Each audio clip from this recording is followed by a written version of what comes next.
My name is Joseph Gentile. I have been teaching the Building Codes class here at NYSID for a little over 5 years. Please allow me to introduce myself and give you some information about my experience and expertise. I studied architecture at the University of Houston, and after graduation, I moved on to a consulting role at a major engineering firm. During my consulting career, I have been based in Los Angeles, Dubai, and Houston. And I've been fortunate to work with many fantastic architects and designers.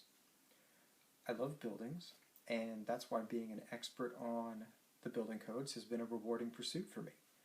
One advantage of being a consultant is that I have gotten to see a lot of projects and spend time with many design teams, including a variety of firms.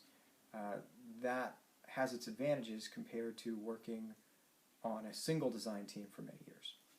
When I'm not working on design teams or teaching, I am looking after my 2 adorable toddlers at our home in upstate New York. So moving on to our codes class. The textbook we're using is very comprehensive, and I would wager that most practicing interior designers do not know most of the stuff that's in there, and none would know all of it. My lectures will also go over much more material than you are likely to retain from this class.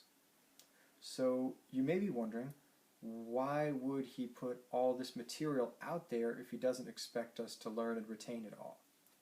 And the answer I have for that is that I want to expose you to the existence of as much code-based material as possible given our other learning objectives. You will eventually run into this more detailed material during your career as interior designers.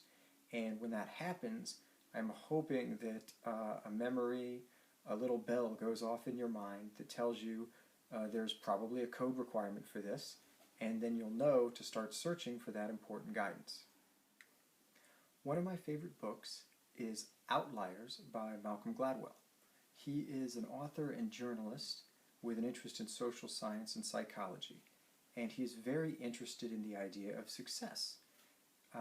One aspect of that he puts out there in the book is the idea that it takes roughly 10,000 hours of work to successfully achieve mastery in a field.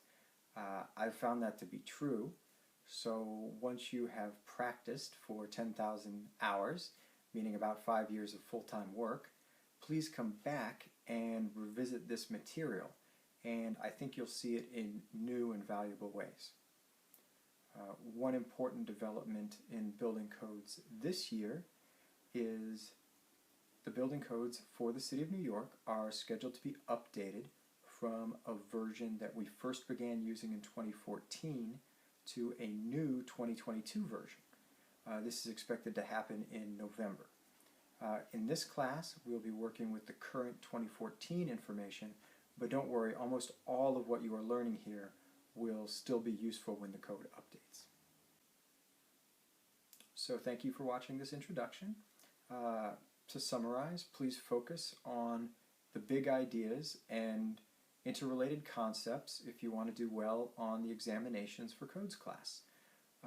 But also please find your own way to engage with the material that seems to be more detailed or less directly applicable to what you expect in your role as a designer. When you are part of a design team, you can never have too thorough of an understanding of the built environment to make you a good collaborator. I'm pleased to have the opportunity to work together on this class, and I'm looking forward to meeting all of you online.